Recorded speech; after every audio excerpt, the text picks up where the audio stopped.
तो लाओ बेटा, अब हम एक क्वेश्चन करते हैं, फटाफट जल्दी से दिखाओ। क्वेश्चन है हमारे सामने अकाउंटिंग इक्वेशन का, टीएस ग्रेवाल बुक यूज़ कर रहे हैं और क्वेश्चन नंबर है 6। तो सभी बच्चे एक बार क्वेश्चन नंबर 6 को पढ़ लेंगे। एक बार देखो बेटा क्वेश्चन नंबर 6 में क्या है,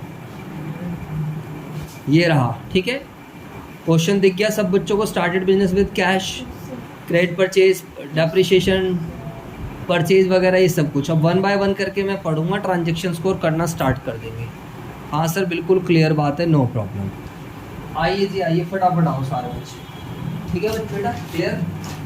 चलो क्वेश्चन नंबर 6 कहता है अकाउंटिंग इक्वेशन बनानी है। तो आप सभी बच्चे मेरे साथ साथ अकाउंटिंग इक्वेशन की वो बना लो, क्या बोलते हैं आप सारे बच्चे मेरे साथ अकाउंटिंग इक्वेशन का बना लो फॉर्मेट। तो कुछ बच्चों को फॉर्मेट अब तक समझ में नहीं आया है, तो वो बच्चे तो बिल्कुल नालायक कैटेगरी है। तो यहाँ पर हम लिखेंगे एसेट्स बराबर कैपिटल प्लस लायबिलिटी। आप लायबिलिटीज प्लस कैपिटल मत लिखा करो, क्योंकि लायबिलिटीज बहुत सारी होती हैं, तो हम लायबिलिटीज में आगे एड ऑन वगैरह कर सकते हैं। समझ आ रहा है कुछ या नहीं आ रहा? बताओ फटाफट सारे बच्चे। हाँ जी सर बिल्कुल क्लियर बात है। ऊपर आप लोग क्या लिखोगे बेटा? यू हैव टू राइट ऊपर accounting equation. This is question number 6 और TS Grewal 2023 edition. I hope सब बच्चों को मेरी बात समझ आ रही है। बोलो हाँ या ना। पहली ट्रांजेक्शन है आप सभी बच्चों के सामने, स्टार्टेड बिजनेस विद कैश। आप जब भी ये चैप्टर पढ़ते हो आपको अकाउंटिंग बिजनेस एंटिटी कॉन्सेप्ट को फॉलो करना होता है। आपको हमेशा किसके पॉइंट ऑफ व्यू से सोचना है? बिजनेस, ना कि किसके पॉइंट ऑफ व्यू से? ओनर। तो ओनर ने बिजनेस में पैसा लगाया, इधर समझेंगे सारे बच्चे। तो ओनर जब बिजनेस में पैसा लगाता है तो कैश आ जाता है, और क्योंकि मालिक ने पैसा लगाया मेरे बेटा, तो क्या आ जाएगा? कैपिटल। अरे बोलो हाँ या ना। तो कैश बढ़ जाएगा, साथ के साथ क्या बढ़ जाएगी? कैपिटल। क्योंकि बिजनेस शुरू ही कौन करता है? ओनर करता है। तो सभी बच्चे ध्यान से देखेंगे, हम कैश में 70,000 प्लस कर देंगे और साथ में हम पैसा कहाँ प्लस कर देंगे? कैपिटल। चलो sir second point, second transaction क्या है हमारे पास? सेकंड ट्रांजैक्शन है क्रेडिट परचेज ऑफ गुड्स। आपको हमेशा बिजनेस के पॉइंट ऑफ व्यू से सोचना है मेरे बच्चों। आप लोगों ने गुड्स खरीदे हैं, और कितने रुपए के गुड्स खरीदे हैं? 18,000 रुपए के। तो इसका मतलब क्या है? आपने उधार खरीदारी करी है। आप लोगों ने सामान खरीदा, बट कैसे खरीदा? उधार। तो बिजनेस ने सामान उधार खरीदा। इधर देखो, तो जब बिजनेस सामान खरीदता है तो बिजनेस के पास मेरे बेटा क्या आएगा? स्टॉक। तो स्टॉक का एक कॉलम बना लेंगे 18,000 रुपए का। As well as liability side में हम एक कॉलम बनाएंगे। कौन सा कॉलम बनाएंगे? क्रेडिटर्स। तो क्रेडिटर्स में भी हम 18,000 रुपए ऐड कर देंगे। आपका मैंने कॉपी चेक करी, कुछ बच्चे ट्रीटमेंट कर रहे हैं लेकिन 18,000 यहाँ पर ऐड करके दिखा रहे हैं, वो गलत है बच्चों। इधर देखो, आप ना अगर कैपिटल में कुछ भी प्लस माइनस कर रहे हो, इसका मतलब है कैपिटल में छेड़खानी हो रही है। तो कैपिटल में प्लस माइनस तो तभी करोगे ना बच्चों आप, जब कैपिटल आपकी एक्चुअल में इफेक्ट हो रही होगी। अगर कैपिटल में फर्क ही नहीं पड़ रहा है तो हमें कैपिटल में प्लस माइनस करना ही क्यों है? जवाब दो यार। यानी कैपिटल में फर्क कब पड़ेगा? एक्सपेंस से, लॉस से, इनकम से, प्रॉफिट से, गेन से, ड्राइंग से, एडिशनल कैपिटल से। अब कोई गुड्स खरीदना है तो गुड्स खरीदते हैं तो हम अकाउंटिंग में उसको, अकाउंटिंग इक्वेशन के टाइम हम उसको स्टॉक में दिखाते हैं, एक्सपेंसेस नहीं मारते हैं। तो अब सभी बच्चे जैसे ही दो ट्रांजेक्शन हो जाएगी, we will make accounting equation, new equation बना देंगे। और देखो बिल्कुल सीरियल वाइज चलना चाहिए, साफ साफ, कॉमा वगैरह लगाना आपको आना चाहिए, तो आपकी कॉपी अच्छी मानी जाती है, वरना तो बेकार। तो अकाउंटिंग इक्वेशन हमेशा बैलेंस रहेगी, कभी भी अकाउंटिंग इक्वेशन मिसमैच नहीं है। थर्ड पढ़ते हैं, थर्ड में क्या लिखा है? थर्ड ट्रांजेक्शन क्या है? सभी बच्चे ध्यान से देखेंगे, इसी ट्रांजेक्शन की वजह से मैं क्वेश्चन करा रहा हूँ। Payment made to creditors in full settlement, क्या मतलब है इसका बताओ सभी बच्चे? जरा देखो, पेमेंट मेड टू क्रेडिटर्स, ठीक है, क्रेडिटर्स को हमने पैसे दिए इन फुल सेटलमेंट। प्लीज मेरी तरफ देखेंगे सभी बच्चे, कॉपी के चक्कर में मत पड़ो, समझने में ध्यान दो। अगर आप साथ साथ कॉपी नहीं कर पा रहे हो नो प्रॉब्लम, मैं आपको इसकी फ़ोटो खींच कर भेज दूँ। तो पहले इसका कोई भी बच्चा मतलब बताओ, एनी वन ऑफ यू, क्या मतलब है इसका? हाँ जी बोलो। सर जो हमारा क्या बोलते हैं, हमने क्रेडिटर से 18,000 का जो सामान खरीदा था, हाँ उसको हमने क्या बोलते हैं कर्जे पे खरीदा था, तो हम अगर वो चुका रहे हैं तो हम 17,500 में हम पूरा क्लियर कट हमारा 500 का ड्यू नहीं है। बहुत बढ़िया, शाबाश, बिल्कुल सही जवाब है। देखो पहले हमें इस ट्रांजैक्शन का मतलब पता होना चाहिए कि बेसिकली इसका मतलब क्या है। अकाउंट्स में अगर आपको मतलब नहीं पता फिर कोई फायदा नहीं। देखो 17,500 का मतलब है, इसका मतलब है पेमेंट मेड टू क्रेडिटर्स को दिए 17,500 और बोला भाई तेरा मेरा हिसाब नक्की खत्म। आपने देखा होगा हमारी मम्मी प्रैक्टिकल लाइफ में ऐसा करती है। जैसे कभी भी आप देखना जब वो कोई सामान वगैरह खरीदते हैं, जो ये गली में सेल करने वाले आते हैं, स्ट्रीट वेंडर आते हैं, तो जनरली हम कुछ बर्तन ले लेते हैं, कई बार कुछ चादर वगैरह भी ले लेते हैं, कोई सूट वगैरह ले लेते हैं। आप देखना, पहली बात तो आप उनको मम्मी से कभी आपको कुछ सीखना हो तो पहली बात तो उनकी बार्गेनिंग पावर देखना कि वो बार्गेनिंग, हमें तो ऐसा लगता है, हम तो कभी गलती से उनके साथ खड़े हो जाए तो ऐसा लगता है कि मम्मी तो भाई आज उसको लूटने वाली है। बात आ रही है, समझ नहीं आ रही है? मतलब ऐसा, या तो वो भी फिर भाई लेडीजों को देख के उतना ज्यादा बोलते हैं। जैसे कोई सूट बोला उन्होंने मान लो 1000 का, तो हम जैसे जेंट्स लोग हम सोचेंगे यार 1000 है ठीक है, 400 500 तक 600 तक दे देगा। मम्मी सीधा बोलेगी 200 रुपये का, 300 रुपये का। मतलब यार इतना कौन ही कम करता है। फिर चलो हो गई बातचीत, अब देखना आप ध्यान से, चलो सौदा तय हो गया 300 रुपये में फॉर एग्जाम्पल। लेकिन पता है घर पे जाके जब अंदर जाती है मम्मी, अपने पर्स में से पैसे लेने जाती है, तो फिर क्या होता है पता है आप लोगों को? मम्मी पैसे लेके आएंगी, मान लो 270 रुपये। कितने लेकर आएंगी? 270। अरे जवाब दो यार। 270 लाएंगी और उसको लाके क्या करेंगी? उसको दे देगी। वो बंदा गिनेगा, कहेगा दीदी और ये वो, मम्मी कहेगी ठीक है बस हो गया, बस बात कर। बात आ रही समझिए? तो it's what does it mean, आप उसको 270 में ही निपटा रहे हो, जबकि आपको पैसे कितने देने थे? 300 रुपये।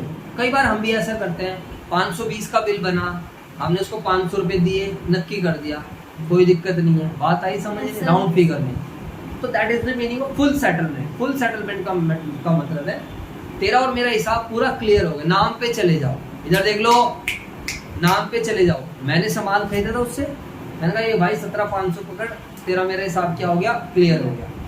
अरे जवाब दो यार, बस सीधी सी बात नहीं।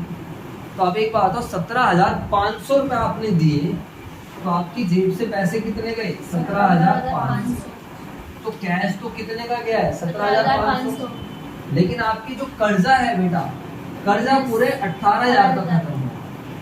समझ में आई बात? ये क्योंकि फुल सेटलमेंट लिखा है। इधर देखो क्या लिखा हुआ है, इसका मतलब मुझे उसको और नहीं देने पैसे।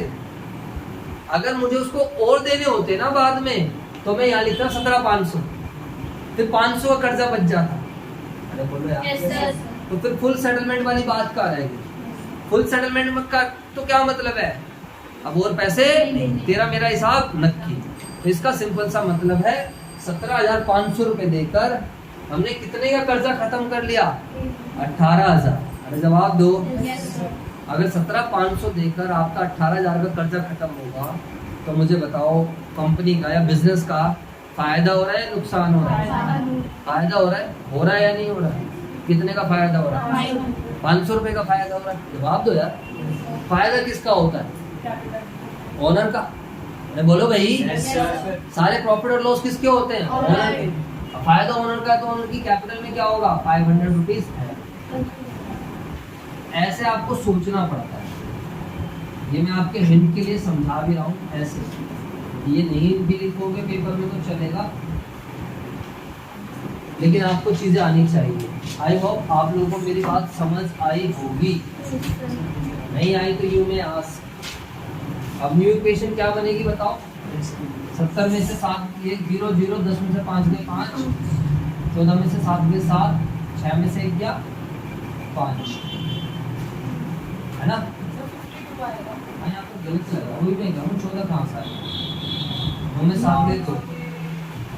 चलो प्लस 18,000 बराबर 70,500 प्लस 0। तो 52 8 50 60 10 70,500 बिल्कुल ठीक। चले आगे। तो बस यही एक ट्रांजेक्शन थी जिसकी वजह से मैंने आपको एक क्वेश्चन कराया, बाकी सब तो आसान है। अगला पॉइंट क्या है फटाफट बताओ सारे बच्चे। नेक्स्ट पॉइंट इज मशीनरी खरीदिए कैश। तो बताइए इसके दो इफेक्ट क्या होंगे। Purchase of machinery for cash, आपने मशीनरी खरीदी है 20,000 रुपए की। बताइए क्या होंगे दो इफेक्ट इसके। हाँ जी, कैपिटल में से, बस यही सीखा है। कैश में से माइनस, कैपिटल में से माइनस। देखो कैश में से माइनस तो सही है, क्यों पैसा चला गया। क्या मशीनरी हमारा एक्सपेंस होती है? देखो कैपिटल में से जल्दबाजी करो तो ऐसे हो भाई हो पायलट, क्या समझते थे, पिटाई भी होगी अभी। यहाँ ध्यान दो, बिजनेस ने मशीनरी खरीदी है तो क्या हो रहा है, पैसा गया। अरे बोलो। जैसे मैं सोच रहा हूँ यार कैमरा खरीद, अब मेरे दिमाग में ये चल रहा है, मैंने कहा यार ऐसे मोबाइल से रिकॉर्ड करते हैं तो बार बार दिक्कत, तो कैमरा थोड़ा चलाना सीख लूँ, मेरे को आता भी नहीं चलाना, फिर देख लो कैमरे से लगा दो रिकॉर्डिंग चलती है। यही तुम्हारी बात समझ। तो मान लो मैंने कैमरा खरीद लिया कोई सेकंड है, तो क्या होगा, मान लो 20,000 का है तो पैसा चला गया और कैमरा आ गया। तो पैसा जाना यानी कि कैश माइनस होना, और पैसा आना यानी कि हमारे पास क्या आ रहा बताओ बेटा। अरे मशीन की कुछ खा पी के आए हो, फर्नीचर। सर मैंने रास्ते में आते वक्त में भोला खाया था, भोला सस्ती चीज है और मजा आ रहा है सर। आजकल गर्मी भी बहुत हो रही है। अच्छा भोला।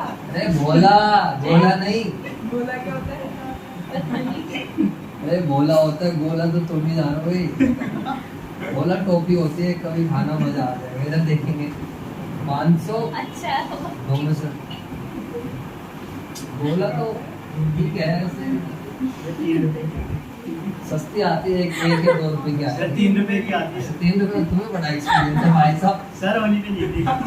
सर हमारा रोज का काम है, आपको पता नहीं है।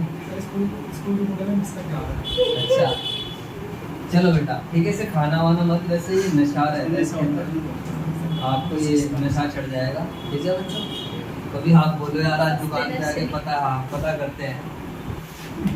हाँ सस्ते नशे, बिल्कुल सस्ता है, 2 रुपए का है, 3 रुपए का। बच्चे कह रहे हैं डेप्रिसिएशन ऑफ मशीनरी, बताओ बच्चों वाली चीज है डेप्रिसिएशन ऑन मशीनरी, बताओ। 2,000 रुपए की डेप्रिसिएशन लग गई, तो पहले तो डेप्रिसिएशन का मतलब बताओ।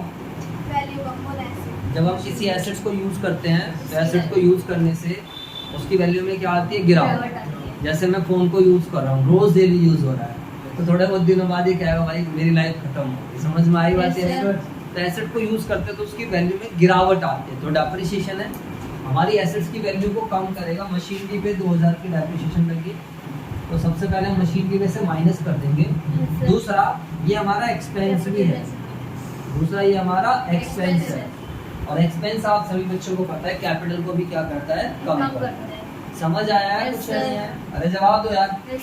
कुछ बच्चों को प्रॉब्लम है, तो देखो कैपिटल को क्या क्या इफेक्ट होता है। प्रॉफिट से कैपिटल बढ़ जाती है, लॉस से कैपिटल कम, ड्राइंग से कैपिटल कम, एक्सपेंस से भी कैपिटल कम, इनकम से कैपिटल क्या हो जाती है, प्लस। अरे बोलो यार।